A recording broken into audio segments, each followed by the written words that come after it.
Well, welcome everyone to round 7 and 8 of the Bohlin Svenska Eracingligan here on RaceSpotTV, directly from the virtual circuit of Motegi in Japan. My name is Lorenzo Bonder. I will be joined shortly by Kim Roger for this doubleheader at Virtual Japan. Last round we've gone through was Spa-Francorchamps, and we saw basically Marcus Beifeld do a domination in there. As we see the calendar on your screen at this current moment, we are now into Motegi for round 7 and 8, and then to cap off the season we're going back to America in round 9 and 10 for Sebring on May 1st for the Tobiasregister.se Race to Save a Life. This is the ADDITON.se Grand Prix that we're racing on. Well, here's the standing as it goes. Like I said before, Marcus Beifeld had a dominant race last time by in Spa-Francorchamps and is now way above the standings over Oliver Bohlin, Lucas Lindqvist, Henrik Lindhoff, and Oliver Vigesiu. So there's a really good battle. Still in the top 5 is still highly undecided for the final podium spot. Oliver Bohlin puts a little bit of a good advantage over the rest of the competition, but still 8 points can still shift in a blink of an eye with 4 rounds to go. Right next, we're gonna have basically drivers setting up on qualifying. Basically this is all said and done. They're getting their laps in. I think they're getting to get prepped for what will be a 11 lap race, sprint race, and then we're gonna have a feature 26 lap race at Motegi. Motegi, one of the famous tracks that are part of the Super GT calendar, also the Super Formula, the Asia Road Racing Championship, and most notably I think the MotoGP round of Japan. And is one of the tracks that are usually owned by the manufacturers. This is a Honda manufactured basically Honda built this track and is owned by Honda since then.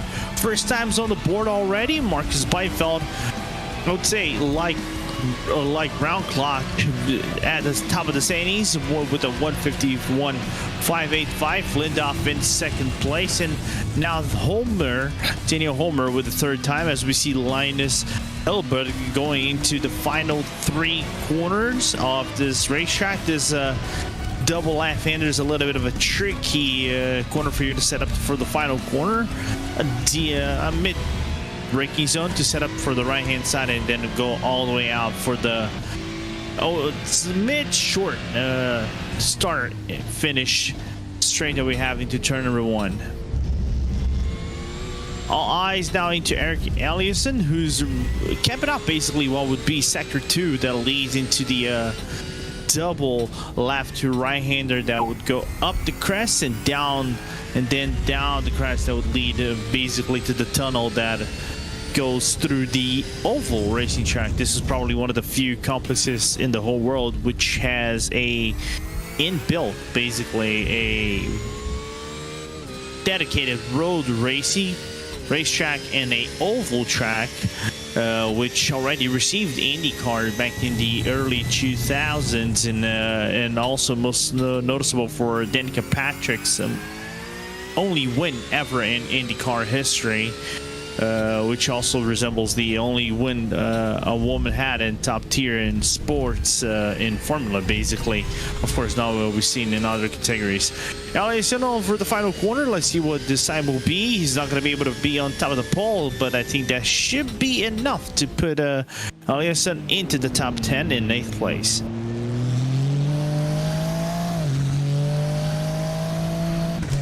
Now we go with Patrick Peffer going downhill basically on the alternate start-finish line. There's basically a pit stop where you can basically do on the alternate layout right there. It goes under turn number 1 and 2 of the oval side, and will also prepare for his final lap inside his Acura NSX to the number 200 car. From the looks of it, is not also gonna be on the top of the standings, but should be right about the margins outside of the top 10 That would be Patrick Peffer. Not even close. That is actually going to be 26th place. Remembering, the winner over here is going to have the top 8 from what it looks like.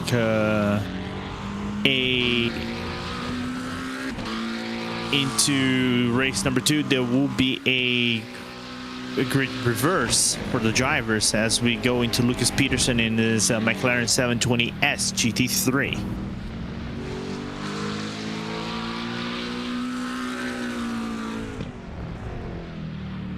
Second sector will be nearly done and dusted, but Peterson's time looking really solid so far. He has not put up a time in, and the only driver that is close to Marcus Beifeld is still Hendrik Lindhoff by 1/10 of a second, and Joel Stolzberg in second and third place. That would be under the second. Everyone else is basically over the second, with some short gaps in between the drivers that are basically outside of the top 3 and outside of the top 5, and rounding out to the top 10 is still a close fight between them, and still about 7 minutes left on the board.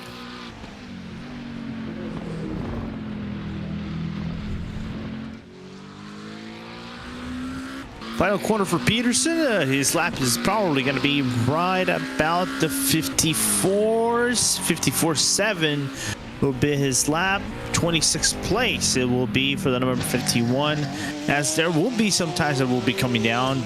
Knowing this is a Japanese track, there will be a considerable tire wear on these cars. Highly abrasive tracks. Joel Strasberg in his Porsche 911 GT3 992 will be a fast lap from what it looks like, but not going to be enough to put Strasberg on the top of the standings. Still 7/10 of a second from what it looks like, slower than Beifeld's current leading lap in Japan.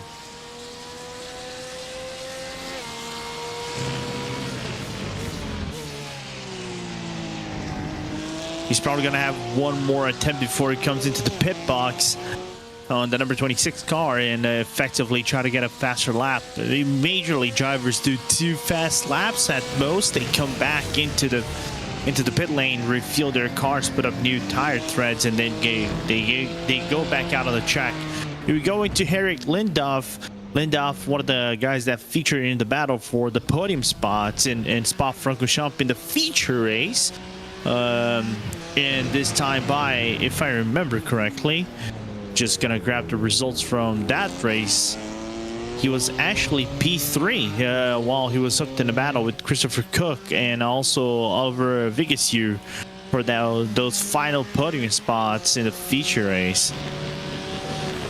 As we see more times coming in, Beifeld basically betters his time by nearly 3/10 of a second, going 51.2427 on his lap. Lindhoff, final corners for him on his BMW M4 GT3. And I think he got basically an off track on the final corner that basically will invalidate his lap. And now into Strasberg. Let's see if he's going to be able to improve this time. Looking really close. A little bit of a shake-up during the transition to the final corner, and the car completely skids off track, and his lap is invalidated.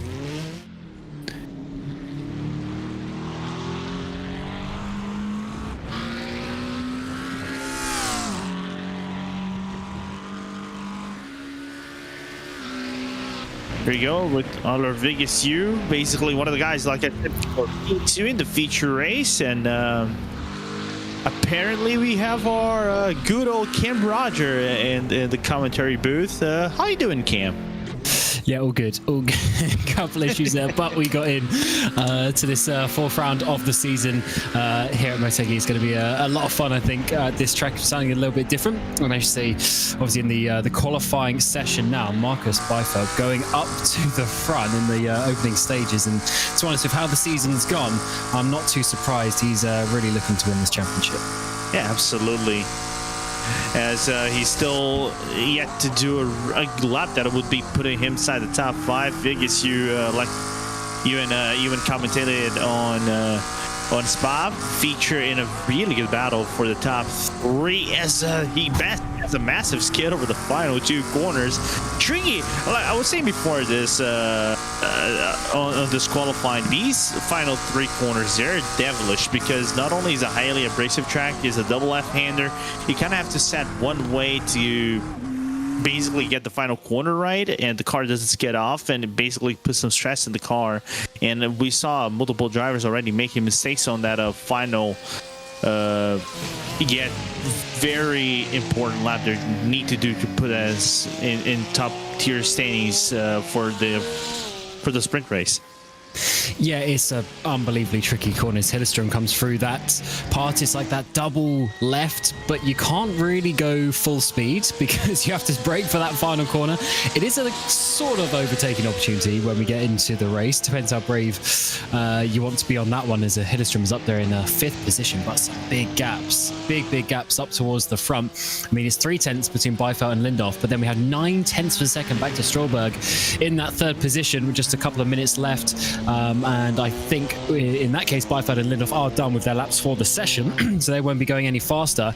But I do wonder if anyone can chase it down. Certainly the trickiness, if that's the word, of this track is certainly being shown here. There's a lot of slower, awkward corners where the difference in the drivability certainly comes out. But we have a load of cars here, well over 30 cars on the grid today. Not as many as 60 as we had at the beginning of the season, but I think, Lorenzo, as you know, 60 GT3s on one track is probably too much.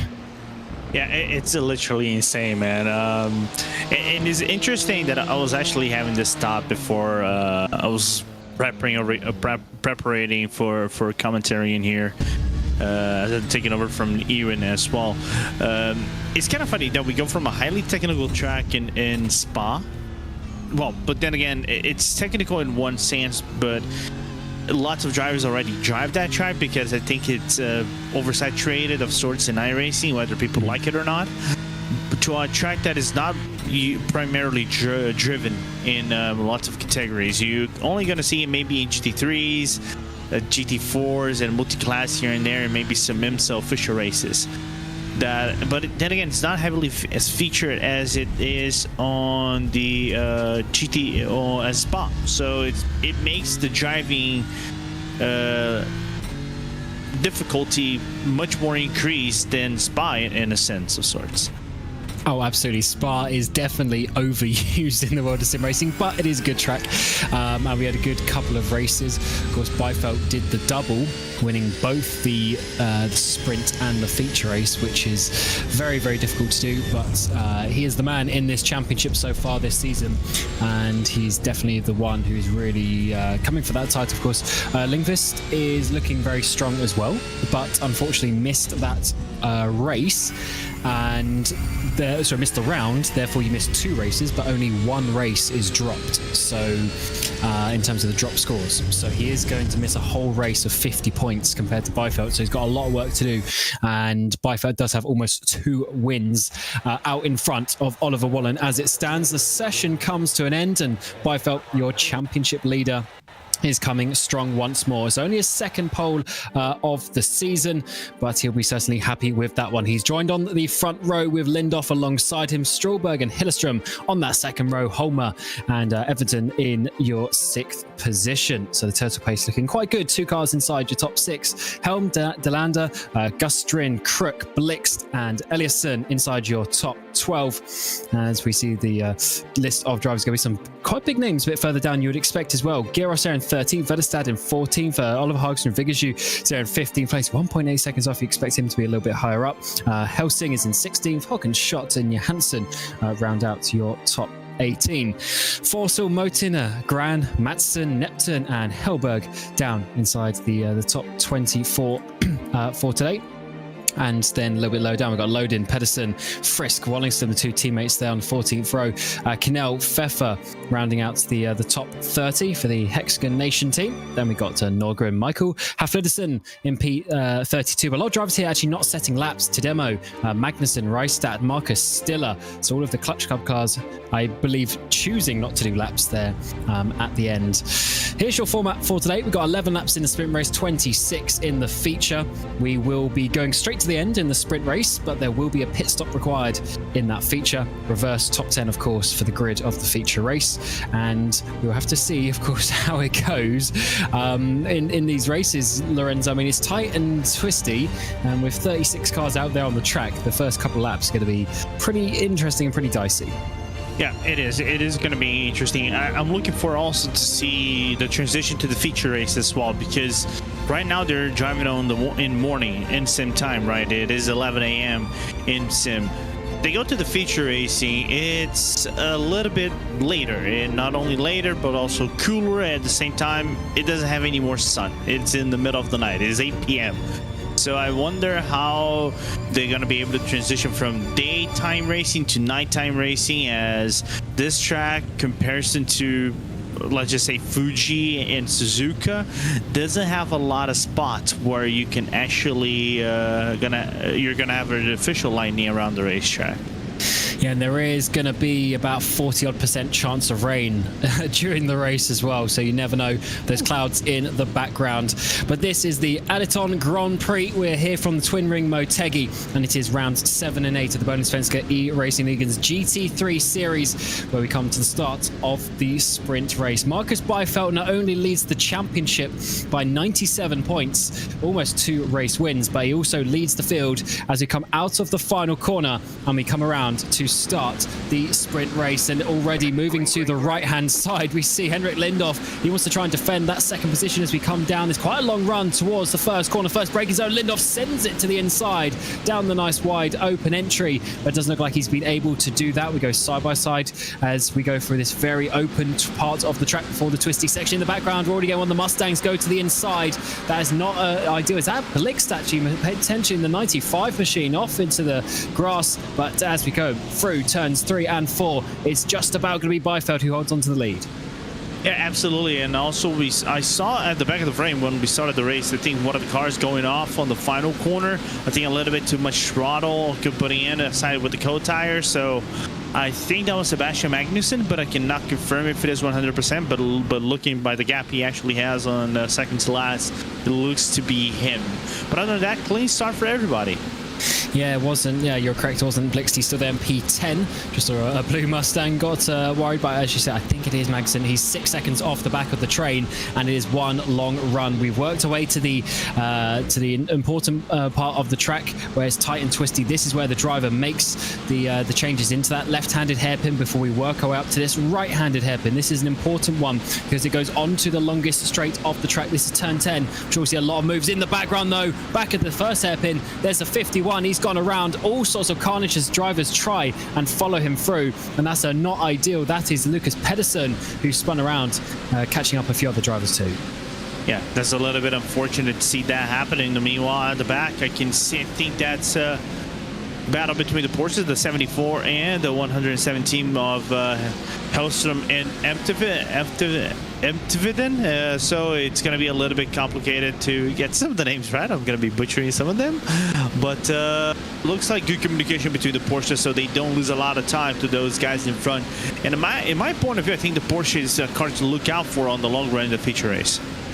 Yes, but yeah, potentially actually when we get there. Of course, 26 laps later, 11 laps now, and they're going to be pushing Lindhoff. He really wants to get this this lead. He's been looking to the inside of basically every braking zone on this opening lap and a bit. He's looking very, very racy indeed. He wants to try and get Marcus Byfeld, as I'm sure they all do. Lindhoff is sitting in 4th place in the standings. It's very, very close. Of course, he's basically tied on points with Vigashu, just 1 point behind Lindhoff as well, so very tight margins, and if he can pass Byfeld, further cars go off. That is absolute carnage. Is that on the exit of 3 and 4? Are we getting some rain on the track, or are the drivers just pushing it a little bit too hard through that kind of half flat out left-hander? Yeah, it's because 3 and 4 is a little bit tricky. The way you come out of 4 basically is very easy for you to misjudge, because you think it is flat, but you do need to lift off the gas a slight bit to try to get the the grip of the car into the cornering at the apex, and he go all the way out. As we look what happened to Peterson, I think he tries to come back in line after being overtaken, but he doesn't see the Acura that is on the inside causing the crash in the background. When Hellberg goes around there, few cars avoid. There's actually a separate incident in the background as well for one of the Ferraris that is coming in. That is a bit of a weird one to see both of them do that. It's Norgren and maybe, I don't know, maybe just spinning at the same time, the same problem, or maybe sort of seeing that crash car and then sort of being a bit distracted. There's Johansson getting turned as well in the exit of turn 10. So definitely tough opening part of the race for a few drivers down there. Points do go to P30 in this championship, so you do want to be trying to at least get up inside there, and for those being spun around now, it might be a little bit difficult to get that time back in just the next 8 laps. Oh yeah, absolutely. And plus, this being a sprint race of sorts, we knew the attrition rate would be a little bit high, so it's slightly unsurprising. But also, more importantly, I was having a look at this. A 0x race, basically no incident points means you get 5 points extra. So I think those who are in need right now for those 5 points are going to, especially in that mid-back portion of the field, they're going to find themselves in a lot of trouble trying to get some. Yeah, I don't think there's many drivers who go for a race with 0x, unfortunately. There's Marcus Stiller from the back, and spinning in front of his teammate. 1, 2, 3, 4 cars managed to get through, and then the 013 is able to get back up to speed. Very awkward place, but it seems very tricky out there on the track. Sometimes you think that the GT3s are a little bit easier to drive, but we're seeing quite a few drivers losing the rear end. Very, very interesting indeed. Of course, it's a fixed setup series, so there's not a lot they can do to help that, but hopefully just a bit of practice, bit of driving style maybe later in this race. Yeah, I wonder if maybe the fact that some drivers have the tendency of, because it is fixed setups, they put the brake bias a little bit more towards the rear. It's making the cars a little bit more nervous, especially on these mid-low speed corner transitions. So I don't know, it's just a wild guess, because the last time I tested a fixed setup on a car was at Mugello, and the car looks a little bit unsettled whenever you're going to coldish tires and you have some sequence of corners. But that's just a guess as we now look at Lesgran trying to do an overtake on a McLaren in front of him for P16. Yes, certainly is, as that is a Helsing, Jody Helsing, the car in front of him, working his way down in towards turn 3. It's a pretty decent straight there, and it's actually quite a tight corner, but the issue is it's hard, because then you get this awkward turn 4 where you're trying to get on the power. Oh no, in front we lose another driver. That's the one in 15, that's Vedestad. That's about the 4th driver to lose it through that part of the track. It's definitely a difficult position that a lot of the drivers really struggling with. I do wonder if there's a reason. Oh, he just caught the curb on the inside, because you're really trying to balance the rear end of the car there and catch the curb, get it a bit unsettled, and unfortunately just losing the rear end. In live pictures, we're getting a run as well down the inside from Grant, or from Neton, I should say. Is he going to be able to make that stick? He has those green alloys making it work through the S's section in towards the hairpin. Is Matson going to have another dive to try and re-attack that position? No, he's going to have to sit behind, and the 666 keeps that position. And meanwhile, right behind him, I think there was an overtake for 20th first. I think that was Kalle Wallingstam, so doing a overtake on Forcell. Now again, Forcell losing another spot to Joachim Frisk. So everything just basically ensuing on a sequence of 2 corners. You open the door in, and people will make sure they try to go inside. So it's just that thing of crazy racing in the middle of a pack. Yeah, you leave the door open and someone is going to walk through it. That is for sure. Especially in a championship like this, where there's quite a few cars out there on the track. Every position is, so important. And if you want to make up 5 positions, then you really have to start working for it. There's Oliver Hugson Briggs. You were saying how he's a bit lower down in the qualifying than he would have wanted for the nearly on pace team. Of course, back in the IndyCar series a few months ago. He was certainly very fast indeed, and especially this season as well in general, but it's not quite working out for him. He's sitting in he finished in a 5th place and 2nd at the 2 races in Spa, so this is a little bit lower down than he would have wanted. Making a little bit of progress though. That's another position done. He's up into 11th. He's got Blixt up ahead of him.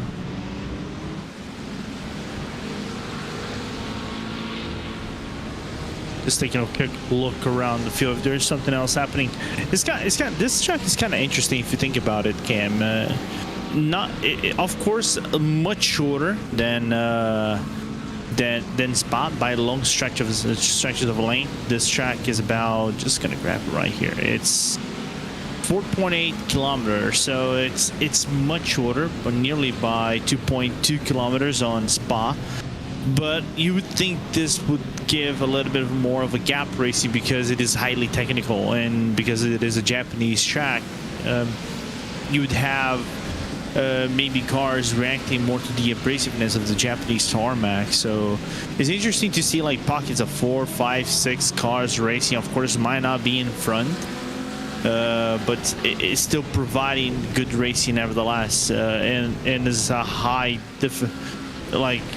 very difficult track for you to get on a clean lap, as we nearly saw the Acura go off-road for a spin on the final corners.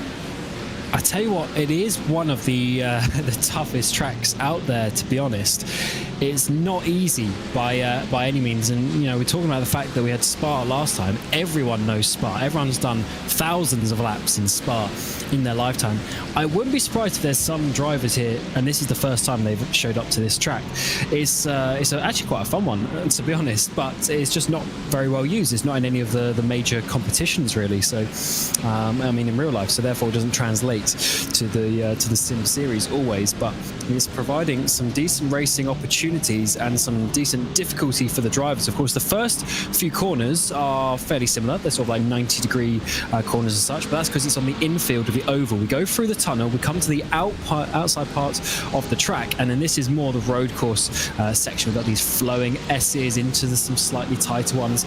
Certainly some opportunities for the drivers to make something happen before we come down into this hairpin. That's a huge send there from De Landa, getting closer to Edmonton, who is now starting to lose some time to his teammate up ahead. And in the background as well, Crook might be losing this place to Blixt. He's got the run, but of course he's on the outside, so he needs to do the up and under, get the drive in that Mustang off the corner. Can he do anything with the top speed of the McLaren down this back straight it's going to be? And he's going to have to try and wait in there in the slipstream, wait late enough, dive it to that inside. If he's feeling brave enough on the brakes, a big long downhill braking zone, but Crook bigger on the brakes, much more brave, and the 95 have to sit behind. Yeah, and it's kind of interesting to see a little bit of these for Mustangs suffering a little bit, I would say, with front end grip of sorts. It's a good track. It's a good car with fixed setups. Normally, if you have like good straights and everything, this might be the overtaking opportunity for Blix. He tried to put the car on the inside of Crook.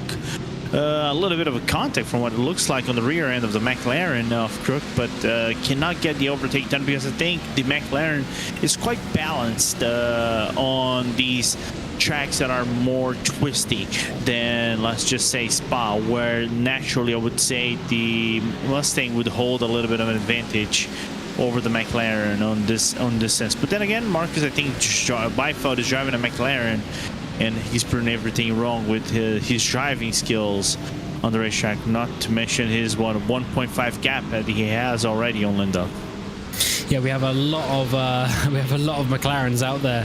To be honest, top 2 in the race last time in Spa were, and even we sort of have 3 or 4 inside the top 10 in the championship as well, as Blix gets very close indeed, working his way through those S's. Big send down in towards turn 9, keeps it just about down to the apex. Aggressive move, and in the background as well, Vigaju is going to come through, so Crook is going to lose 2 places here. Now Oliver Harkshire and Vigaju might be looking to attack up the inside of Blix in defense of Crook, as Crook unfortunately is not going to be able to get the run, so Blix with an aggressive move and managed to get Vigaju to follow him through. Yeah, and you can see that Kirk wasn't even happy with the move that Blix done. It was a very aggressive dive down on the inside of the of turn 9 hairpin, and you can see he had to take evasive action, and with that Vegas just came in and also took advantage of the opportunity. Like I said, you open the door, eventually someone will go inside, and that was basically textbook from Vegas. But it's interesting that Cook tried to go back on turn number 10 and try to get the run down on turn 11, but the hairpin has such a long radius that I don't know, he tried to time it right, but he didn't, because Vegas was just standing right in the middle of the path. Yeah, I think it's just one of those things as well. When you get to this this point of the field, the time gap between the drivers is very, very small. So it's all the little margins that make a big difference. And I think Crook there's definitely quick enough to be at the front of these guys, but unfortunately just got done on a little bit of racecraft. So as we stand on lap 8, Byford is leading by 1.5 seconds from Lindhoff, who wasn't able to hold on. As we saw in qualifying, those two have a little bit of a gap. So Strawberg has dropped off by 4 seconds. Holmer is in 4th place, another couple of seconds behind. Then a bit of a gap to Helm, who's leading this sort of train that we've got. We've got Hillestrom and his teammate Everton just in behind. We've got Madsen there with no front bumper on, I think that's a McLaren that he's supposed to be driving. Hard to tell at this moment in time. Big defensive maneuver down the inside of turn 5. He's going to be so slow coming off this corner as you come up the hill. Vedestad is going to be looking to go through up the inside. Very awkward part of the track. He's got Johansson, Pedersen all lining up in behind. They're getting a bit bottlenecked here, as unfortunately Johansson has to brake a little bit early there to avoid running into Vedestad, as they know this McLaren of Madsen isn't quite going to be going at full speed. No, not at all. What happens is you lose about 10-15 kilometers if you have a front bumper taking off, and especially if you have an additional dent in the front end. I think from what it looks like, that front end of Madsen's car is not looking really happy. Luckily for him, the engine is at the back. But yeah. So that's the only, I would say, this bit of, happiness. If you think about it, I think everybody right there, bar the Porsche, unless I'm going crazy, their engine is at the back of the car. Yeah, I mean, what have we got in this series? We've got the Mustang, we've got the BMW there, front engined, but yeah, of course, a lot of the cars based on sport cars, the Acura, the Porsche, the McLaren, all of them towards the back. As Johansson there, big. I think that was a sort of hit on the curb that caused the wiggle to the inside of the track, more so than a defensive maneuver. That has lost himself a lot of momentum actually down the straight.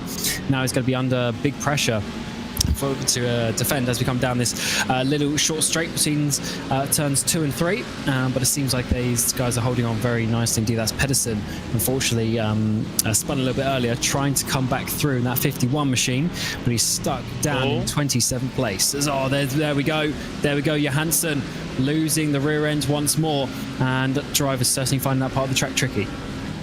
Yeah, absolutely. It's kind of weird. If you make a mistake on one corner, it looks like the car has zero grip, and I know turn 3 and 4 are much more tricky, and of course they have a more steeper angle of corner entry than turn number 1 and 2, and I think by that just made Johansson's life a little bit more difficult. Even though at the start of the race, the majority of the issues at turn 4 were actually involving Ferraris, if you think about it. And especially with Pontus' 25th place car, rather, that actually was involved in one of those issues early on. Yeah, that's true. It's a tough old league, this, I have to tell you. Some of the time gaps are obviously quite big from the front to the back, but in the midfield there's so many drivers.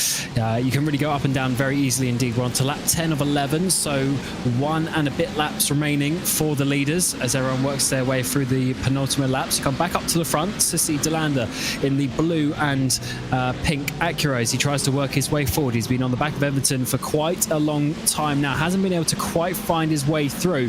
He has been looking, but I think the green machine has been going a little bit faster. He's caught up to the back of his teammate Hillestrom. There was a little bit of a gap forming there a few laps ago, but now he's right on the back really of his teammate. Potentially that's the reason why DeLanda hasn't been able to get through. Blix as well, not really been too hot in behind, not really been putting too much pressure on. So it's really just for DeLanda to try and find his way through. We know he likes a bit of a send sometimes, but that's not quite the racing line. Went a little bit too fast into 7, misses the line through 8. And as you come through turns 9, just a bit far behind this time.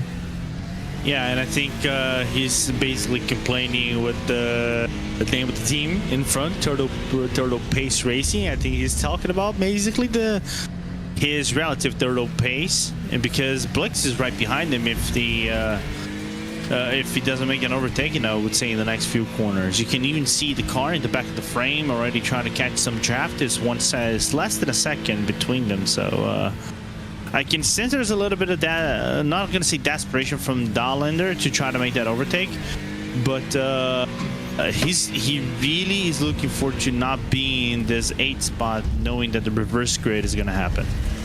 Absolutely. So top 10 will be reversed. Viju has that pole as it stands.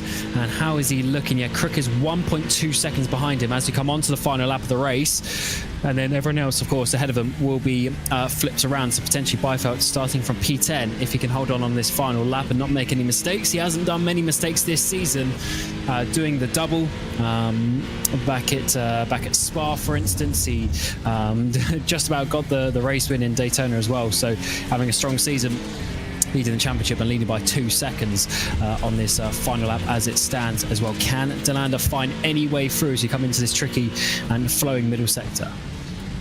Yeah, not going to be able to make the overtake right underneath the bridge that leads into turn number 3 and 4 of the oval track. Like I said before, this is one of the few tracks, especially in Asia and outside of America, that has a oval track. You don't see that nowadays in many tracks that have ovals. I think the only one that I know from memory might be Lausitzring. Great track nevertheless, and you can see now Blix in the back of the bumper of that Acura. So if DeLanda cannot seal the knee out anytime soon, the door might open to Blix to actually make that overtake. Absolutely, but I have to go up towards the front, and leading the way through the final couple of corners is Marcus Byfeld. He has won 4 of the 6 races so far this season. Let's make that 5 wins as he works his way through the final couple of corners. And the ADDITON Grand Prix sprint race is going to go to Marcus Byfeld, the 105, extending his championship lead as he takes a commanding victory over Henrik Lindhoff. Stråberg will get the podium place as well, as he's not really under threat, but in behind, can there be any moves in towards these final couple of corners? DeLanda gets close, Blixed as well, but basically a 4-car train across the line as Everton just about holds on to that 7th place, and therefore Vigaju as well will confirm himself on the reverse grid pole when we get to the feature race in just a little while. But that was certainly a hectic opening couple of laps, and then it quietened down as the pace of the leaders showed and came to the finish. Absolutely, but still a masterclass from Byfeld on these sprint races, right? Once again, as we see to Matsson's car going around the final corner in that 720S GT3. He's going to survive the whole ordeal, even though he doesn't have a front bumper, no headlights, barely a bonnet, if you want to call it a bonnet, and basically finish in 20th place. Yeah, certainly a tough race for some of these drivers, a little bit lower down. Points go to P30, of course, so that'll be, I believe, Cannell. A couple of drivers, unfortunately, of course, missing out. Here is your results after 11 laps. Marcus Byfeld taking victory by 3 seconds. Lindhoff, Stråberg on your podium. Holmer will be in 4th place with Helm and Hillestrom rounding out the top 6. Everton, DeLanda, Blixt, and Vigju will be your top 10, who, of course, be reversed. Everyone below this will be starting in the place that they finished. So that will start with the 2 teammates, 2 Christophers as well, of Crook and Giros. P11, P12, then Eliasson, Gustrin, Helsing, Gran, Motin, Lodin, Frisk, and Neptune rounding out your top 20. Byfeld, of course, getting the fastest lap there at the bottom as well on lap number 3. Wallingston, Pfeffer, Tidemo, Mattson, Vedestad, A few of these drivers we saw having some big battles in the midfield. Pedersen, Forsell, both of those cars were spun around in the opening sequence. Magnussen, Johansson, Knell, your top 30, and also the drivers within a minute of the victory. Hellberg, Stiller, and Reisted are the final drivers on the lead lap, with Norgren and Schott being your DNFs for today. But as the drivers prepare themselves for the longer night race here at Motegi, we'll take some messages from our partners.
And welcome back to the nighttime here at Motegi. The ADDITON Grand Prix feature race is coming your way. Round 8 of the Bohlin Svenska Eracingligan's GT3 series for 2025. Marcus Byfeld leading the way in the championship and also on track today. He got pole position and he managed to win the sprint race as well. That was in the daytime, in the morning.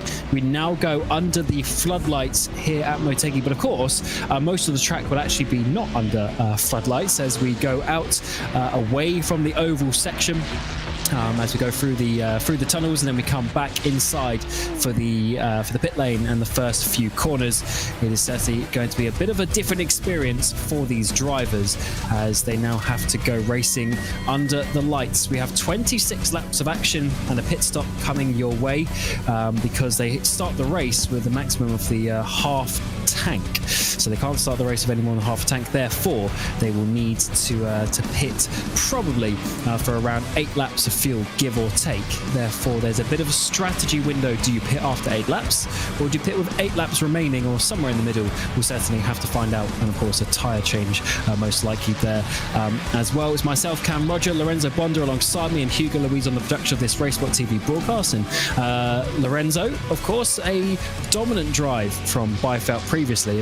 And of course, he's starting from P10 now with the reverse grid. Do you think that's going to hinder him, considering what we saw on the opening lap of the sprint race? I'm quite interested to see how it's going to translate to basically nighttime racing, because like you said before, you have no artificial lighting, you don't have the floodlights going around the racetrack, and it makes visibility a little bit more difficult. And with that, it's trying to find the right lanes and everything. When we know on race starts it can get a little bit more chaotic. We didn't have that at Spa-Francorchamps. At Spa, he was basically daytime racing, and it's easier for you to stay around the racetrack, be able to save fuel. I think he's going to be able to do that here as well. I just don't know how effective that is going to be, given the fact that if he finds himself locked out in lots of battles, he's not going to be able to do the same fuel efficiency he had at Spa, and basically overcut the entirety of the grid. And it wasn't by little, it was by much. I think he put 7 seconds on the second group. So let's see how that's gonna go in a few minutes. Yeah, that's very true. And just to explain your point a bit further again, so of course everyone starts with the half tank of fuel. So therefore, if you can save fuel in that first stint, you go longer, you then have a shorter pit stop, because instead of the 8 laps that everyone's going to be putting in, maybe you put 7 or 6, and you effectively save time from needing less fuel in the race. So if someone can do that, especially on a track here where they'll be able to lift and coast quite a lot into some of these corners, I wouldn't be surprised if you see someone go a bit longer. And as you say, Byfeld really made that work. Yeah, he jumped a couple of positions and so many seconds ahead that no one could catch him down, and therefore he was obviously on slightly fresh tyres at the end as well. As I wonder what the drivers are going to do this time around. It's certainly a tough choice for those. We got just 2 races left remaining in the season. We go to Sebring in a couple of weeks' time on the 1st of May, and we have the final round of the season. So it's definitely sort of the time, Lorenzo, to get yourself in position for the championship to really, make something work.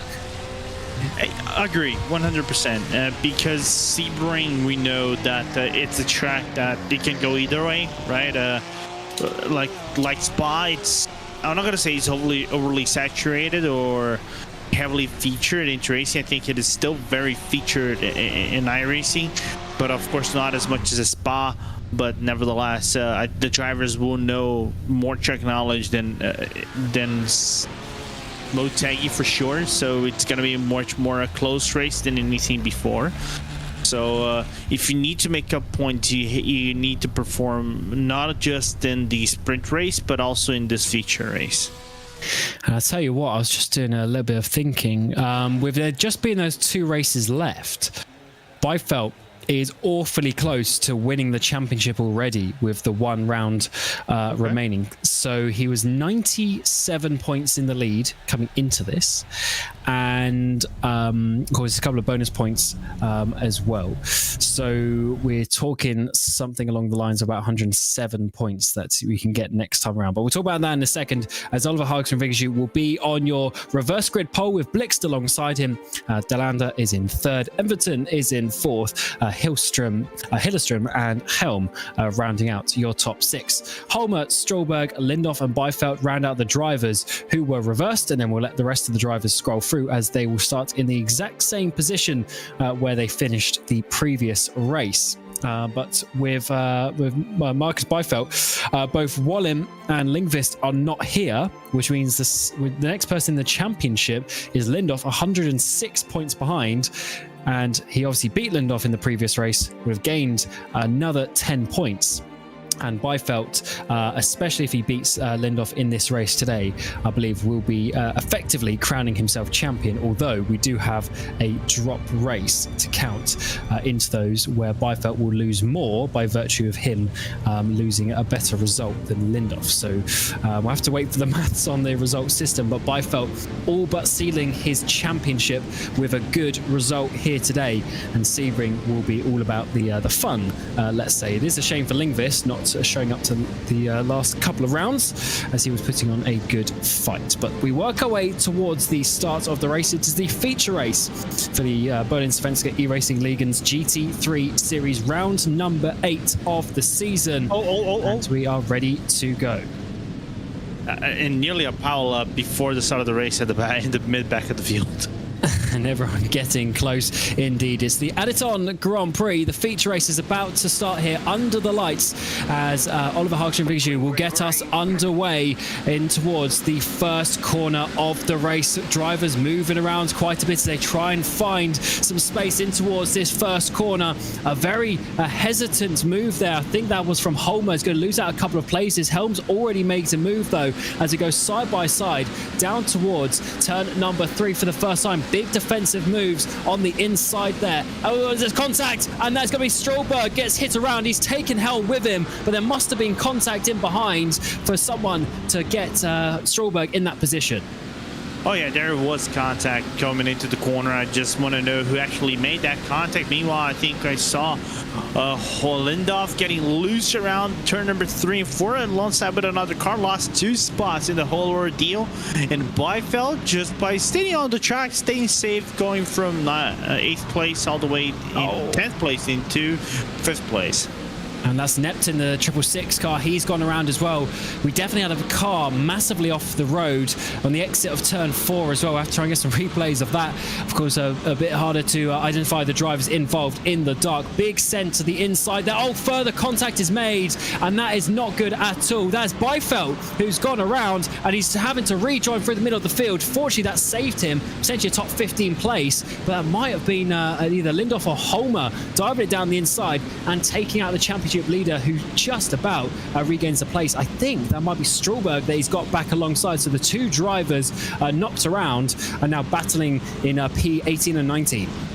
Yeah, just I think that was Lindhoff that made the attempt of the overtake and made contact with the driver. And now Byfeld is basically going to be in a heavily complicated situation, being in the mixed out the field, you know, but just around 18th place for him.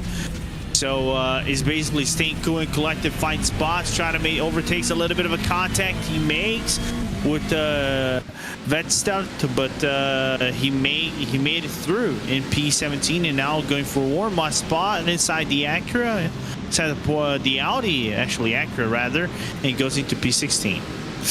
Yes, he's been a little bit more aggressive than we've seen, but that's because he knows these are important positions, because he doesn't want to get held up behind these guys and doesn't want to lose any further time. He's now in behind Wallingston there for P15 and 16. In behind, though, those battles go on with Pfeffer trying to make some moves. Helsing has gone around. He's on the exit of turn 4 as well. After having a few issues in the previous race, he now continues on with that as McLaren rejoins, and I wonder if there's contact of if that was another driver losing the rear end through turn 4. Tricky part of the track as you come to the front. We haven't really seen much of these guys so far, but Buju still leads from Blix. Oh, and here is what happens. That's the number 8. Lindhoff was the one who hit the back of Stråberg, and then a 10-pin bowling action there, unfortunately, Helm getting collected. Yeah, and a good rejoin from Stråberg. Yes, we see what happened to Oscar Motin. He tries to go on the outside around turn number 4. I think got a little bit loose, and there was a car on the inside as collateral. And now into Fredrik Neptune. What happened to him? Does it look like he had contact with Stråberg around turn number 10 and made the car loose? If so, I mean, it was very minor at best. That's a bit unlucky, I think, there for the 666, as this is the big send from Lindhoff. So Lindhoff hit the back of Stråberg early in the lap, and then goes and hits Byfeld. Byfeld somehow found a spot. That's so lucky, because otherwise he would have had to wait for another 10-15 cars to go through, yet Helsing just losing it on his own. Certainly a tricky corner today, turn 4. No one is planted through there. Yeah, because on low temperature conditions, the tire doesn't have a lot of grip, and it can make the car a little bit loose around turn 4.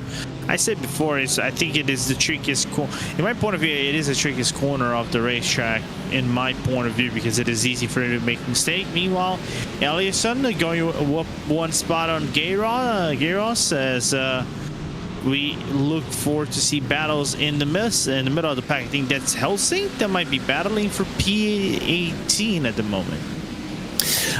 Yes, sorry, Matson, the two teammates there in the McLarens, and it is Matson this time around. Side by side we go. Byfeld making some moves and trying to get his way further up. He's already making a move on Frisk for P11, so he's already got Gustrin and Motin that we have not seen, and now he's making some way further forward. He's got his teammate just up ahead of him as well, so that is Gyros. I'm sure that's probably going to be the easiest move of his career. Not that these points matter too much, whether he gets them or not. The championship is looking good, and Gyros, yeah, just basically letting through his teammate. So Byfeld back up into the top 10.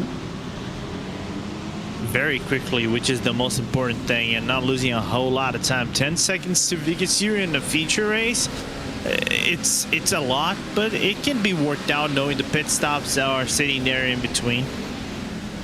Yeah, I wouldn't be surprised if he still wins this race, of course, with 20 odd laps to go, and just the pace that he's had over the course of the season. I mean, he gained about 7 seconds just on strategy in Spa, so that is near enough, plus another 20 odd laps to get the 3 seconds on pace. He should be at least having half an opportunity. Oh, Wallingston way too wide out of the final corner. I thought he was going to be okay for a minute. Then the rear started dancing around, and he's going to lose a position there, as Byfeld's already passed Eliasson for P9. One by one, he is working his way up there, and he's doing a very, very good job indeed, I have to say, of recovering these positions. As there we're going to see Strålberg making a move for P13. Was that Lodin maybe? I think it was Lodin, not really defending too hard from that one, as he just sort of broke really early. Did not want to battle this one up the inside. This is Gyros now, as all the Street Trends cars losing positions. Frisk gets past him there. Yeah, with some ease. I think Gyros not trying to fight way too much, just trying to see what the nature of the racetrack is gonna have for him at the end of the day. And you can see Strålberg already riding the back bumper of the McLaren, going into the uphill sequence of S's, and in the hairpin, Strålberg on the inside, textbook maneuver. And I don't think Gyros is going to be able to come back from this one. It goes into P13. Yeah, a bit of a wiggle from his teammate loaded in the background as well. So nice moves from Strålberg. It's a shame that he got taken out as making the moves back up. Of course, he was side by side with Byfeld at one point. Byfeld has made the moves a little bit quicker. So hopefully Strålberg hasn't got any damage from that. But definitely for Strålberg to be batting up towards the top 5 by the end of this race. As well, another driver out of position, subject to that opening corner contact, and we're trying to make his way through throughout the race. I would assume everyone is going to go as long as possible on the fuel, and it probably is going to be somewhere around 18 laps, give or take, depending on obviously how the drivers act. So it is going to be a little while, although as ever, Lorenzo, there is going to be someone who tries that early pit stop and gets a bit of an undercut. What a surprise. That would be something that people in this mid-pack should do. If you find yourself locked out of progress, and you know your pace can be a little bit better on clean air, and you're going to be able to retain some advantage on the competition, then I think it's a valuable strategy. In the front, I think it's way too complicated for you to do that thing. By the time you do your pit stop and you come back, I think you're going to be right in the middle of the field, and you can lose a lot of time in the progress. As I think I see Thomas Kinnell in the pit lane, maybe some early trouble for him in this race. Yeah, that is a shame. We've already had Gran and Magnussen come down pit lane. In fact, Gran's been down twice the pit lane in the opening 5 laps. Lindorf making moves up towards the front. Oh, Kinnell spun on the straight. Spun on the straight. That is a big moment. I think that's on the exit of 4. I couldn't see the car that he that hit him, but that was certainly some big contact. So that is going to be Hellberg in that blue machine, and yeah, so he already lost it himself, and Hellberg actually just basically finished, sealed the deal, putting him into the wall there. This is Lodin, I think, is this losing another position? He's been going backwards a little bit over the last couple of laps. Is this going to be another one around the outside of with Vetterstad? I think that is. Yeah, it is, getting past for P15. Yeah, and I think we know the Ferrari that got involved right there with the Acura might be Nordgren, because I see him dropping quite a lot in the standings, knowing that he has no bumper, so and not even headlights. So I think it's coming to the pit lane. He's just trying to basically carry the car all the way into the pit lane. Meanwhile, the gap between Beifeld and Hilleström coming down as we go into Johansson. Trying to defend, I think going for a position on P23 rather, and P22 eventually in front of him, but he's not being able to make any progress. Yes, as that's almost a little bit of a side-by-side moment. Big send up the inside there from P22. That's Forcell on Pfeffer. As he made it stick, I think it is. Pfeffer's going to be sent out wide, almost contact being made around the outside of that as well. So many drivers getting involved in Johansson, Hellberg, as we're going 3 wide, trying to make it 4 wide in places, down in towards the next braking zone. And there we see Helm up the inside in the 55 machine. He's going to get the run. As unfortunately as the other, Ferrari has a slow exit. There's an Acura there going for a spin, going down the way. I think that is Pfeffer. Oh my word, he's had a terrible couple of corners there, losing a few places. Big send up the inside from the 55. No way was there a car space, but he made it fit somehow up the inside. A hugely aggressive move on the Porsche there. He's not going to be happy about that one. Yeah, and knowing that, I think the Ferrari right in front might not even have headlights. So he came like Batman out of nowhere, complete RKO. On the Porsche, if you wanna go on wrestling terms, but yeah, Stiller somehow didn't get the black and orange meatball flag on the car, because I know normally if you don't have headlights, you are bound to come into the pit lane at any time. Yeah, it's that's very true actually. I'd love to see an onboard from him, because he probably can't see much, especially on the mid part of the track where we are outside of the oval. There's no lights at all at that point, so he's being lit up by the drivers in behind. So here's Pfeffer on the outside. Is there going to be some help on the inside by the 666? Yes, there is. Neptune, and contact is made, pushing the Acura down through the tunnel, and they just about managed to been able to sort themselves out. There's Stiller with a huge send up the inside through turns number 1 and 2, really trying to get involved with Hellberg as we come down in towards the next braking zone. He's going to be on the outside this time around. A big send up the inside as well, trying to open up the door and make that work. That's Oscar Motin, after his spin, gets through. So Stiller thought he made a place. In the end, he's lost one. Yeah, and making a little bit more of a complicated situation on the inside. That's P27 Helsing. Try to go around the outside. He makes it work. So just those mid-back pack, field battles, is anything can happen. It's kind of like war zone of sorts, just survival of the fittest. You find yourself in a good spot to make an overtake. You try to make that overtake the best way you can without losing a lot of time. But yeah, that's how it goes in the back of the field. Yeah, you certainly want to not lose time from the battles. That's actually why sometimes you don't see people battle. As Motin round the outside, he's going to make that work. You don't always see that. Outside of turn 9, inside of turn 10. That's a very obnoxious move. If he can make this work, Hellberg gets squeezed out. A bit of a hit check there as Motin tries to get the run.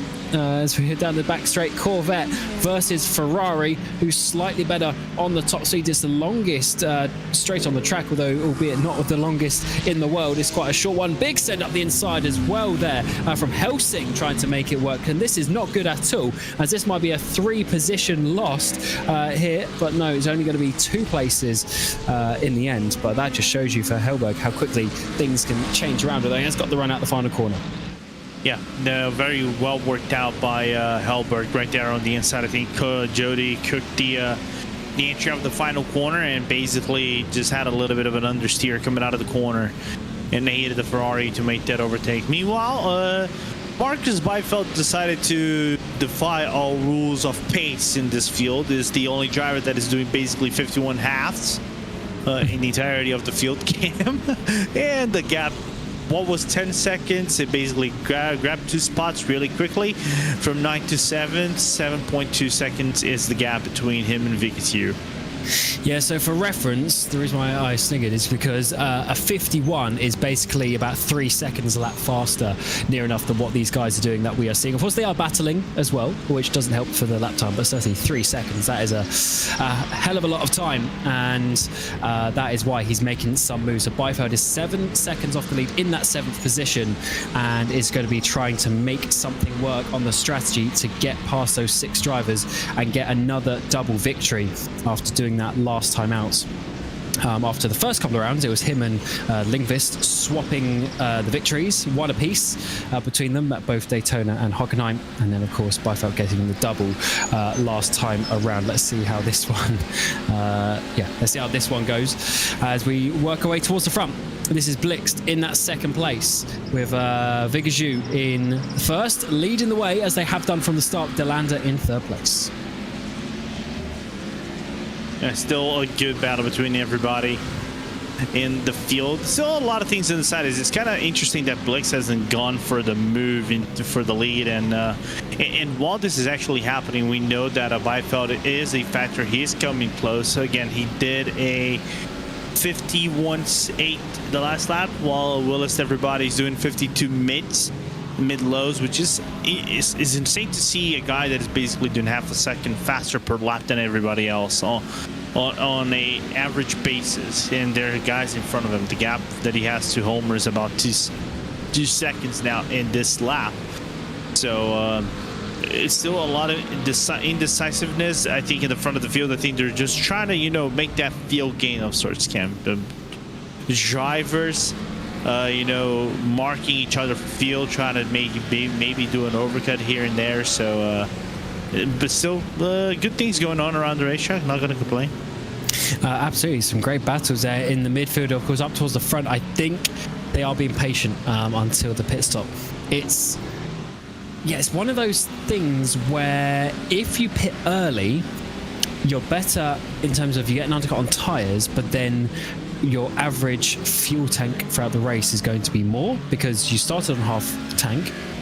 You're going to go down to about a quarter at this point in the race, then you're going to go back up to half a tank to the end. Whereas if you run it all the way dry, then you fill up just those sort of 8 laps, and then you run it dry again, your average weight of the car is going to be less, and therefore over the race you will be a bit faster. But then you're on older tyres, so it's really the balance of that, the weight versus the tyres.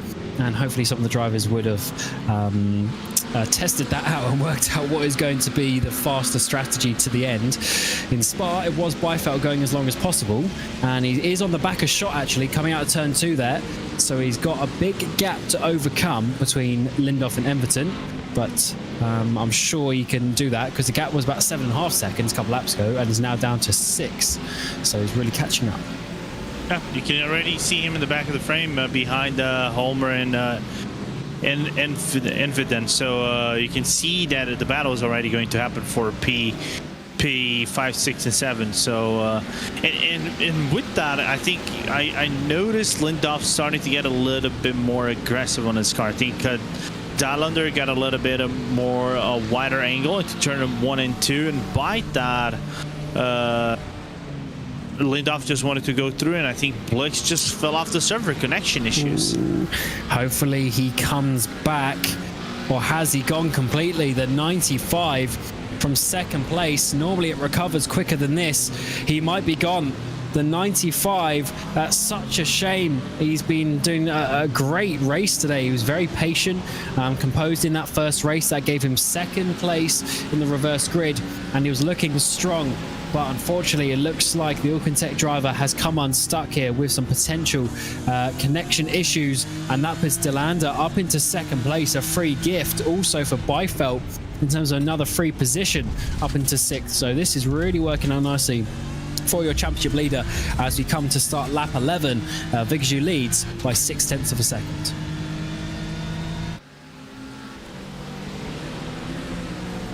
And not only that, I think Byfeld made a very quick overtake on Hillerstrom. Oh, not actually. Scratch that. I'm just going crazy. And Dalander, again, having massive troubles with turn 1 and 2.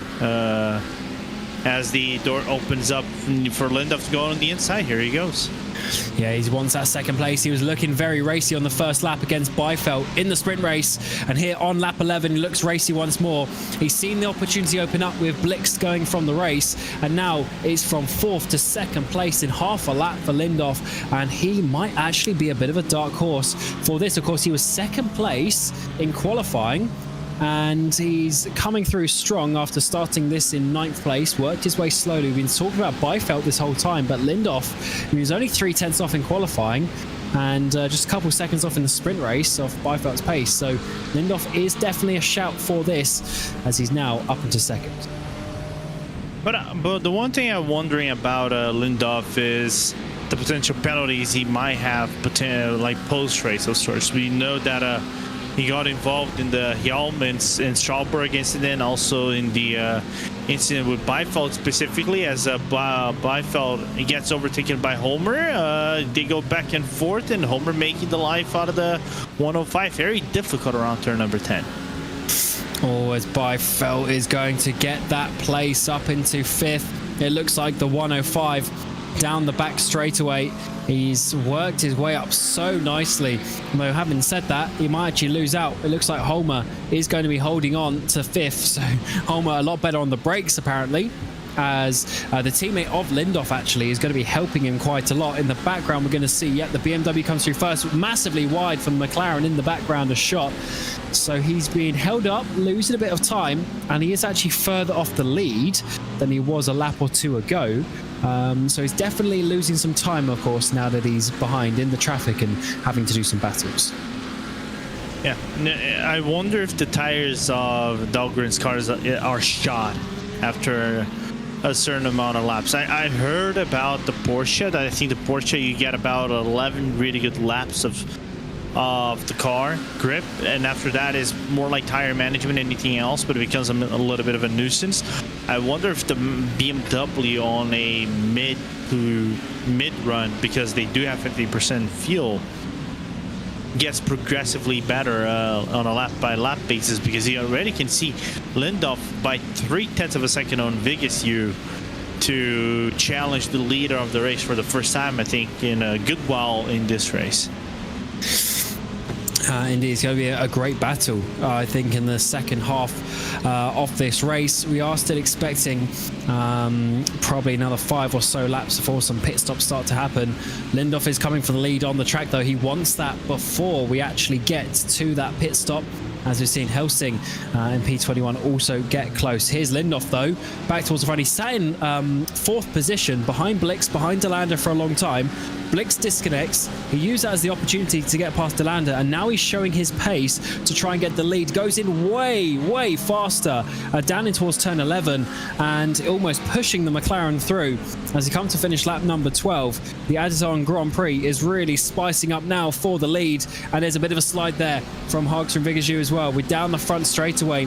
Is the BMW going to be able to do anything on this sort of medium length straight down towards turn 1? No, he's a bit too far behind, but we know how brave on the brakes he's going to be. And look how much he gains through the apex of turn 1. And as he comes down this second straight, he's already looking. He's trying to find a way through the left-hand side. He goes back to the right. This is going to be the outside line, and that is cut off. So he switches to the inside line. Big late braking maneuver. This is how he got past Delander a couple of laps ago. Up the inside of turn 4, side by side they go, and the McLaren holds on around the outside. Yeah, and holds it quite nicely around the outside, and he's going to have the advantage coming on the inside. The track kind of like shifts out into the advantage of Vigasiu. The problem is these three guys battling of sorts, and no Dalander is the innocent bystander of all these things, because he knows how aggressive Lindoff is actually being, because he knows Byfeld just gone through Homer, but he's still battling with Homer on the entry of the S's, uphill S's. So I think he knows that he needs to take advantage right now of the situation. Yeah, 2 big moves at the same time, one for the lead, one for 5th place, and it looks like Byfeld has held on to that 5th position eventually. Homer managed to regain it a couple of laps ago. This time it looks like Homer is done. He's just a second behind Byfeld as well. as we remain focused on the battle for the lead. Lap 13, halfway through this feature race, and Lindoff, who was in 4th position a few laps ago, is he going to be in 1st place down in towards turn 11? He just gets his nose ahead. He's going to squeeze out the McLaren, and he makes his way through to the race lead. The number 8 hits the front as we come to the end of lap 13. De Landa now is going to be looking to try and get past the McLaren, but Lindoff, who started in 9th place, now leads. Absolutely good move there from Lindoff. A little bit aggressive, but the Oliver makes actually a good, sensible maneuver of lifting off the car a little bit. Just remain on track. Don't lose a lot of positions as well. Just lose one, don't lose two. Dahlander's right behind, and you don't aggravate the situation that Infident and Byfault are actually battling right behind, and they're coming closer, and pit stops are due to come shortly. Yes, they certainly are. And let's have a look at the pace. I mean, it's a bit difficult to say because they are going all over the place, but it looks like we are well over a second, maybe that second half or so, off the race pace for a lot of these drivers. So yeah, the tyres definitely wearing out a bit by this point of the race as well, as De Landa looks to go wide. We've seen him do that line quite a lot. He takes a lot of speed through 7, but then tightens up 8 quite a lot, and eventually loses on the exit. And then once again, very brave on the brakes into turn 9. I think maybe that is hindering him with his overtaking opportunities. In the background, though, talking of overtakes, Byfault has made another one. Everton is gone down into P5, and Byfault is up into P4. So he got past Homer, he got past Everton, and now he's in 4th place, 5 seconds off the lead. A pit stop still to go, and an empty track ahead of him. I was just going to say that. I think the most important bit you just said right there is empty track. So he has a lot of ground to make up and no one right behind to contest his position. So that's a good thing. The question is, does Lindoff have pace enough to break away in a fashionable manner that Byfault is not able to get closer even with the pit lane? It's going to be complicated. I'm not going to say I don't think so, but I think it's going to be very difficult. So looking at the pace, so now that they're in clean air, the pace has got a lot better. So Lindoff is only 4/10 off his fastest lap, and Byfault is about 8/10. But of course, Byfault just had an overtake on that lap as well. So the pace is actually there. So it's just because of all the batting and whatnot. That's why they were a bit slower. So the pace actually is still there in the tyres. So they are able to push it this time. And of course, they're on a lot lower fuel. They just have a couple of laps left of fuel. So there's almost qualifying laps on older tyres at this point. We are seeing some pit stoppers come. Eliasson, to demo, they've come down pit lane. We've already seen Helm Lodin, Johansson all come down pit lane in the last couple of laps as well. So I think it is around that time drivers will start thinking of doing that. But as ever, going longer is good if you can save the fuel and take less fuel at the stop. You will save a little bit of time. We'll also have to see what is going to happen. Up towards the front, Lindoff leads by a second. Yeah, and also I think I just saw some of the pit stops already happening. I think Ericsson coming in for his pit stop, or that might have been my impression for the time being. I'm just trying to get this updated, but I saw on the tower screen that there is already some guys doing pit stops.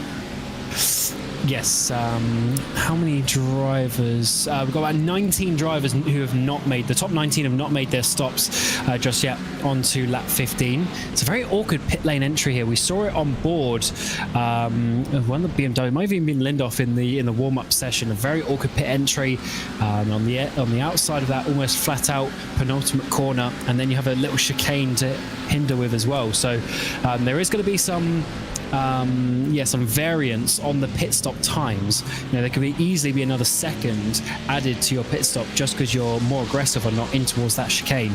As Crook, he's one of the guys more towards the top, coming down pit lane. Let's see how this one works out for him.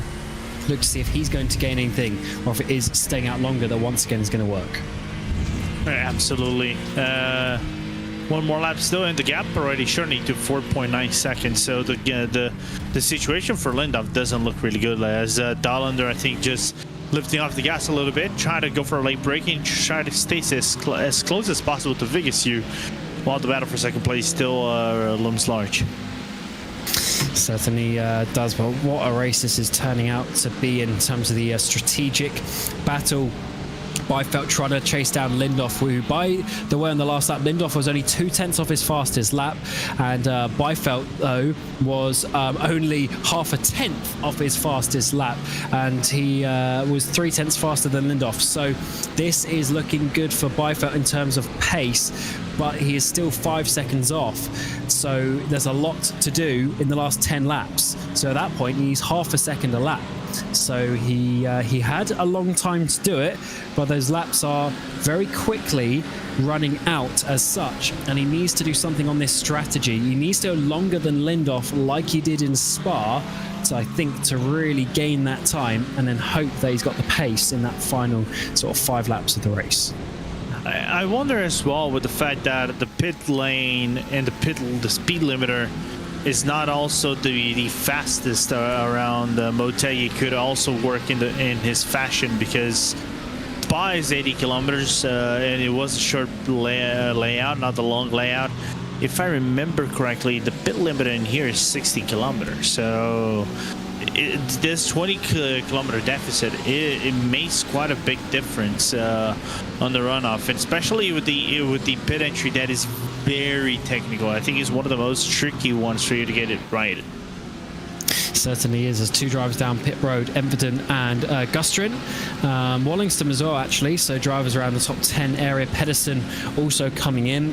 So yeah, my guess of around lap 18 is looking to be pretty correct, if that is what they're going to do, or is there going to be anyone trying to hit 19 or 20 with a bit of a fuel save? That'll be the interesting one.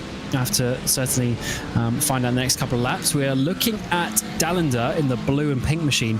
This car, like, he's definitely got the speed, he's got the confidence on the brakes there, but he hasn't really overtaken anyone today, even back in the sprint race as well. So I don't know if that Acura just maybe is missing a little bit of straight line speed or something, but he's very fast overall, just not able to make the moves. He's been sat there behind Vigasu for the whole race now. I wonder if he's going for a very aggressive fuel saving technique, because that's the only reason I can try to find it, or another reason is just the places that you really want to make an overtake and try to get a really good run at the corner. The McLaren just has some really good exit corner grip, and the Acura, by being a little bit smaller, it makes the car a little bit more twitchy as he comes into the pit lane. Lindhoff as well. Certainly does. A few drivers. So yep, so lap 17 potentially is the one. Vigasu stays out though. So the driver who was the leader of that pack actually saved the most. Crazy how that works out. But either way, Lindhoff, Dallander, Byfeld, Holmer, Hillestrom, Strollberg. So lap 17 was the number for most of these guys, and let's see who is going to be better off pit road as well. Anything that Byfeld can do to try and save something, and he might actually get out behind Lindhoff here. So Dallander is having a super long stop here. He's losing loads of time. I wonder if that's some damage. Is that a penalty? But either way, he's going to be out of black flag there, so he's serving a penalty, and he's going to be completely out of contention for this race. That's such a shame for the driver who's looking so strong there up on a podium place. Yeah, I do think this is actually coming in too fast into the pit lane, and that was enough for him to be warranted a penalty. Unfortunate, but like I said before, this pit lane is one of the trickiest one for you to get it right, and I think that was the situation.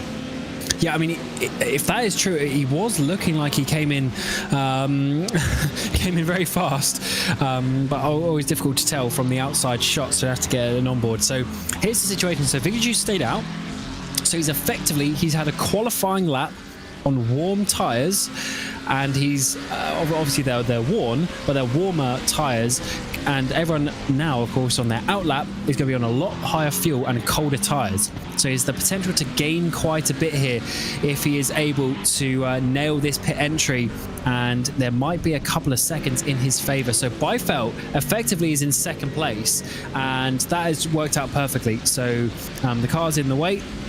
well, actually we'll see where Vigju comes out, of course, but the cars in the way of such as Delander, they are gone, and it is now going to be a straight fight, and Byfeld is only about 3 seconds off. Here's Vigju. Let's see, has he made any mistakes, or is this going to be the race lead down in towards turn 1? Here comes Lindoff already. Vigju's still going to be there for another couple of seconds. About 12-13 seconds stop it's going to be for most people. Oh, he's got a longer stop as well. Vigju's got a longer stop. He's still in there in the box. He's going to lose a lot of time. He's about 4 seconds longer in the stop than everyone else, and this brings him back into third place. So Byfeld gains 2 places, and it's now a straight shot between him and Lindoff. Yeah, it's now a mano a mano between Byfeld and Lindoff. The question is, does Byfeld have pace to get closer to Lindoff? We saw that on clean pace. It looked like that, and he was actually getting closer prior to the pit stop. Just grabbing, I think, the pit stop times for everybody. Byfeld doing a 12.7, whereas Lindoff did a 13.4 pit stop. That was basically 1 second extra from entry to exit on Byfeld's advantage over Lindoff. And this is an exciting final part of this race. I thought the gap was going to be a little bit bigger, and with 2 cars in between. But now the cars are out of the way, the gap is smaller, and we have a 7-lap battle between Lindoff and Byfeld. This is for Byfeld to do another double, winning the sprint and the feature race. He did it last time, and Lindoff to get his first victory potentially of the season. This is going to be quite a good one. We saw Lindoff being so strong in the opening race, just not able to really challenge Byfeld. He sat in second place the whole race, but now he's got the track position, and he's got the opportunity as well to try and get through. Lindoff is the highest placed person in the championship as well, after Byfeld, with Bohlin and Lindqvist not being here today. So this is certainly an important one, and if he can keep this 10-point gap to Byfeld, he might just sneak into having the championship still being alive in Sebring as well, because if Byfeld wins this race, he's basically 100% confirmed as the champion. With Lindoff being there, it's very tight on the points whether Byfeld will have enough. Yeah, but I think with 20, 21, 22, 23, 24, 25, with 7 laps to go, give or take, how much do you have to do per lap to, you know, get closer? About 3-4 tenths a lap, give or take, and you have a lap of cushion for you to get in a battle for the lead. It's gonna be close. Yeah, it certainly is, and I'll be very happy for Lindoff, to be honest, if he is able to hold on. And the good thing for Lindoff, I'll tell you what, the thing for Lindoff is he got a 0 race. So race 2 of the season at the Hockenheim Ring, he got 0 points. So that's going to be his drop ground. Whereas Byfeld is going to lose 28 points. That's a 28-point swing towards Lindoff. So it is going to be very much in favour of Byfeld, but it should just be open for Lindoff to have a crack at this championship should Byfeld have any major dramas at Sebring. But it really also depends on keeping these 10 points. So the way the point system works is it's 50, 40, 35, 32, 30, and then basically 2 points down. So this P1 being a 10-point swing is the same as 5 positions lower down. So this is an important one for him to hold on to.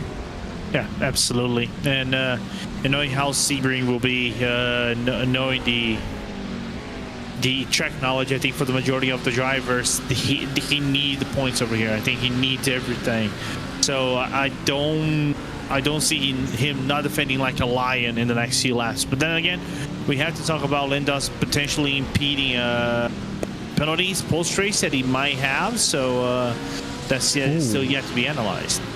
That is a fair shout. Lindoff, of course, had those 2 bumps in the first race, didn't he? So, in this race. So, definitely a good point, Lorenzo, there. He might be losing a couple of penalty points, which could be so crucial in this margin. Therefore, this 10-point swing is even more important, because he's probably not going to get more than 5 or 10 points from the penalties.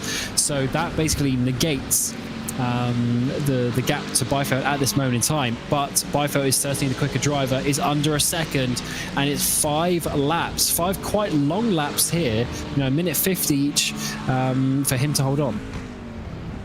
Yeah, the problem is you have 5 laps. That's the only problem. Can you hold someone out for 5 laps? The thing is, you're right, because this is, if it was just a couple of laps, it would also be more obvious where Byfeld was going to make the moves. Because there's 5 laps, Byfeld has the opportunity to sit there. I'm not saying that he's going to, just walks up behind. The pace of Lindoff is very good, but he has a couple of laps to work out, potentially when Lindoff is slightly making a couple of mistakes, maybe not quite so comfortable, and has the opportunity to really put that pressure on for a longer period of time and gets Lindoff feeling a little bit nervous coming towards the final a few laps as the gravel really gets sparked up. There are multiple points on this track. Go on to lap 22. So it is 5 laps remaining on the board, including this one, and Byfeld is only 6 tenths behind. So this is going to be a big battle between the pair coming to the end of this one. Byfeld is on 5 wins for the season out of the 7 races, and Lindoff, he's had a couple of poles. Sorry, not a couple of poles. He's had a couple of top 5s, I should say, but nothing in terms of winning the race so far. Yeah. So we know how important this win must be for him in this championship. Knowing how close the battle might be in a C-ring, and knowing that he's also going to bring his BMW to the fight on that one. And another important thing is knowing that Bohlin is not present in this round, so he's going to have all the momentum moving forward into the final round as well. Absolutely. So the battles, of course, remain up and down the grid. We've seen some huge battles over the sprint and the feature race so far, and here is another one. So this is Christopher Giros coming up to the back of Frisk, 25 machine for Weevo, working his way through turn 6 into 7 and 8, a sort of elongated chicane as such. But actually we come to the front because Byfeld's got the run on Lindoff down the back straight into T11. Not enough to open the door this time around, but Lindoff is certainly under a lot of pressure. Byfeld, of course, he went all the way back to P19, remember, at one point.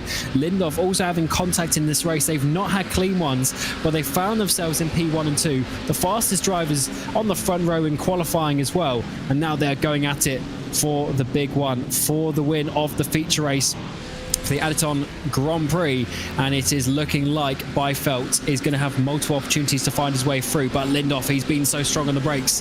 Byfeld looks to the inside, not this time around, because he knows how strong Lindoff can be as the brakes glow orange under the lights here. Yeah, absolutely, and he's going for late braking as well, Lindoff as well. You can see already closing the inside, and Byfeld looking for that inside, blocked off. He's going to try to do the over and under maybe at the exit of the corner as Lindoff loses a little bit of momentum. Back to you, Cam. Oh, this is all good. They've got the traffic as well. This might actually help Lindoff. As at 3 wide we go for a moment. I thought Byfeld would have to back out of it. He doesn't. He kept his foot in it, trying to get the race lead. But Lindoff actually used the traffic so well to really block out Byfeld's opportunity in towards T9. Byfeld knows he's sort of not really worth it at that point. It just loses you time. We come up towards turn 9 now, and Byfeld, is he going to look here, or does he want to do the up and under, get the run down the back straight like we saw 1 lap ago? He doesn't get too much of a switchback, but it's a wiggle there for the number 8 machine, and that might lose him enough momentum. The McLaren is coming as it spits the fireballs out the back. Lap 23 of 26. Byfeld is still in behind. He's not making the move just yet. He's playing with Lindoff, waiting for the best opportunity. Yeah, and the question is that he's just cooking him, putting pressure, and he's seen that Lindoff is folding of sorts under pressure. So the question is where he's gonna really put that overtaking effort on Lindoff, and when. Well, big defensive move from Lindhoff. He had to cover that one. Byfeld was coming down the inside. Lindhoff, he moved probably a good like 5 or so meters there to the right-hand side to cover it off. He's doing everything that he can, but of course, all these inside lines just slow him down as well. Byfeld to the outside, trying to swoop around turns 3. That's not going to work, so Lindhoff holds on through T4. What a battle this is between these two guys. Oh, was there contact? Maybe, because the 8 loses the rear end. He's going to lose the momentum, and Byfeld has the lead. And the ADDITON Grand Prix might be seeing another double victory here for Byfeld. He works his way to the front, and Lindhoff down to second. Yeah, really want to look on the replay what happened over there, but nevertheless, Byfeld gone in front, just like in the sprint race, overly dominating the whole day with his paces. Strawberg goes into P6, but basically really good battle between both of them, and I don't think Lindhoff is going to be able to come back from this one. Yes, definitely Byfeld has the pace. What a defense though from Lindhoff for those couple of laps. Let's see what happened here. So this is the run down to turn 3. We got Byfeld on the outside. He's going to get the switch back. Is there a little nudge here, or is it the curb? No, it's Lindhoff on his own. He already lost it on his own, so you can't go flat out through turn 4. You have to balance the throttle, but obviously with the pressure behind, he went just that little bit too much, spun up the rears just the tiniest bit, and unfortunately that is all it takes. This just shows you how on the limit these drivers are.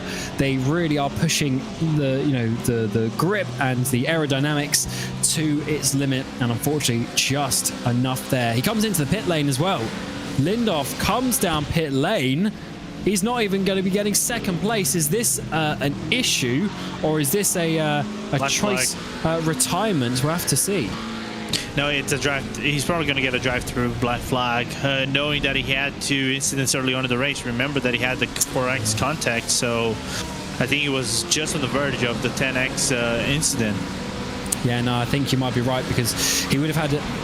Oh no, he did come to a stop completely. Maybe he also got a black flag, but either way, he's out of this race. That's such a shame for Lindhoff, because what that's going to mean is Byfeld is going to be the champion, because Lindhoff is not going to get any points. Let's double check on who else would potentially be close enough.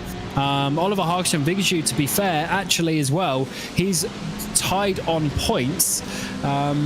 He is tied on points with Lindhoff, but what is the race by race? He's going to be dropping 17 points.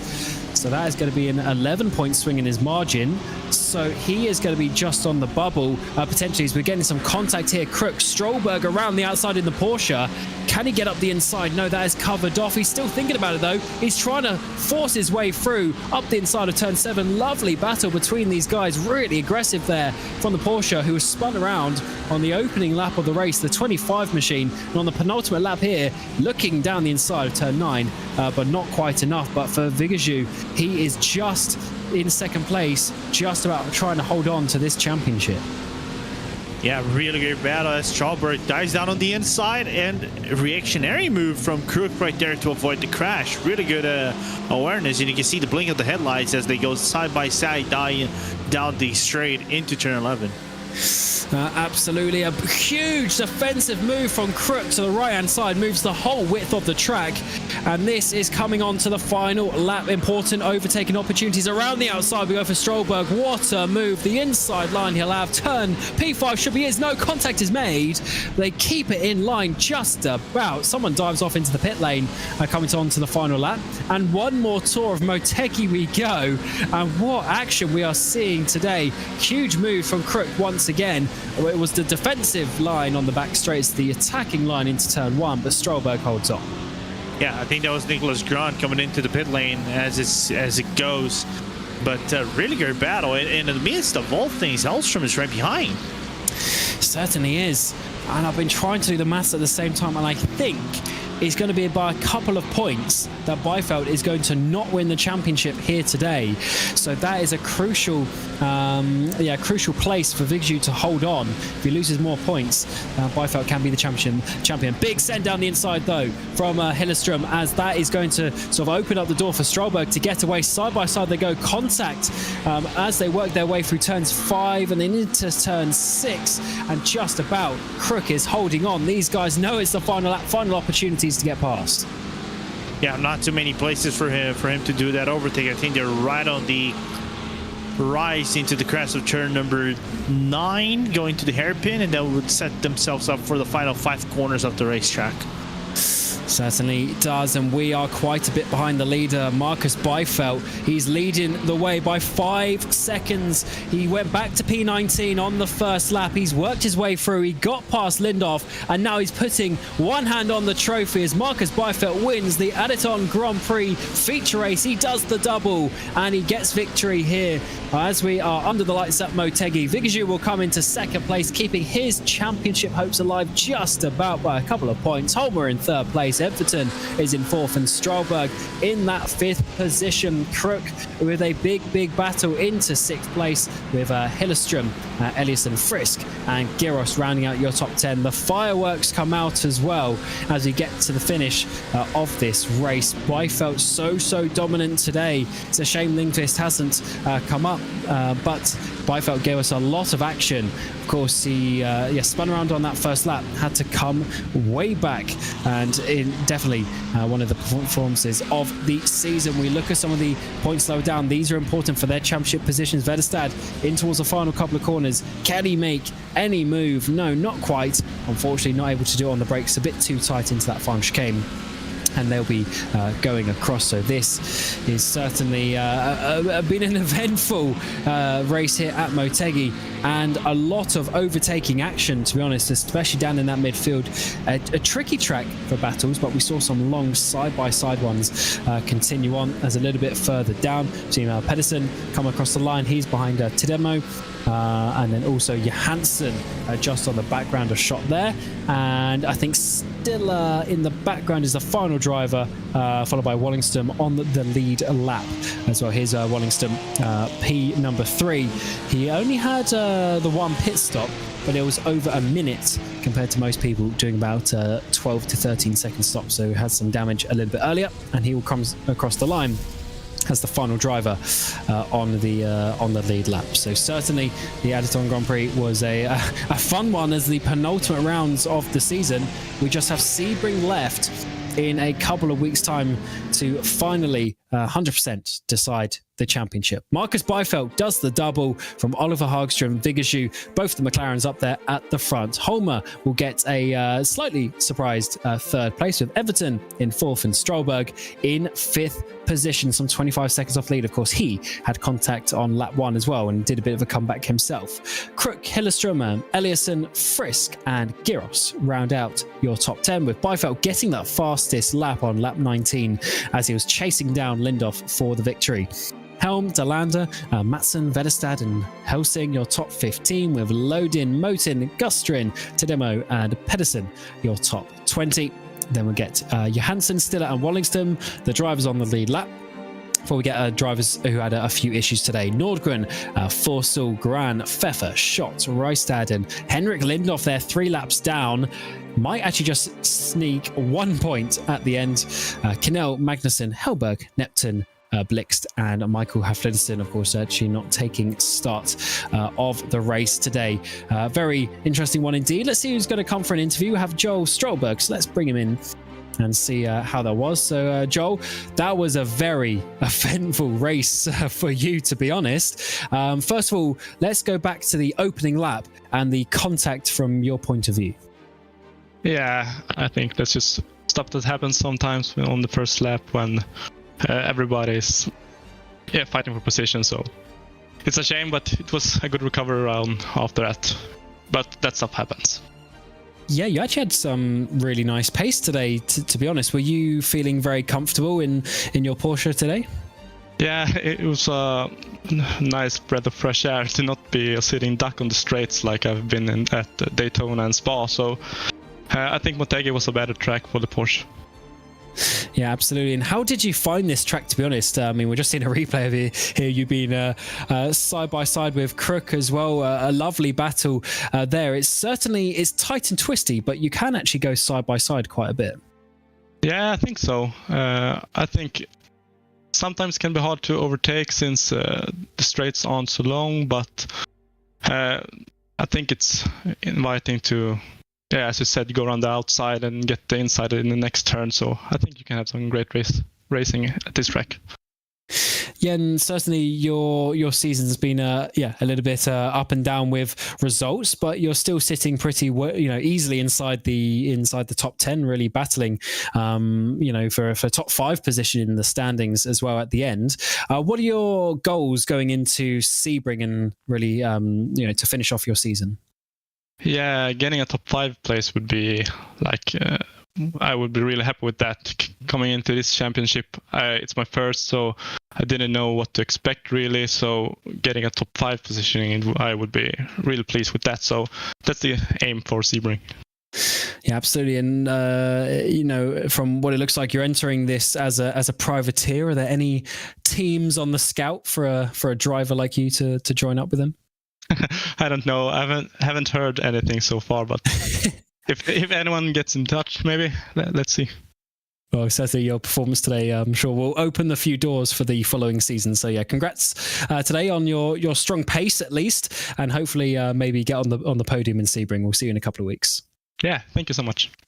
Yeah, no worries at all. And it seems like none of the other drivers want to join us for a chat after a very eventful race here at Motegi. So we'll round up as that was the ADDITON Grand Prix, round 7 and 8 of the Bohlin Svenska Eracingligan's GT3 series and the penultimate rounds of the season, because next time we go to Sebring, the 1st of May, couple of weeks time, and we will crown our champion. By my maths, Byfo just by a couple of points will not be there, but we'll see how the penalties go actually after the race, and maybe that will make him mathematical champion. But either way, congrats to Byfeld. He's been so strong, and it's just a matter of time before we crown him champion, but we'll have to wait a couple more weeks just to confirm that. It's been myself, Cam, Roger, Lorenzo Bonder alongside me, and Hugo Louise on the production of this RaceSpotTV broadcast. And until next week, where we go back to the Oval Series for the final round of 10 race, we'll see you next time.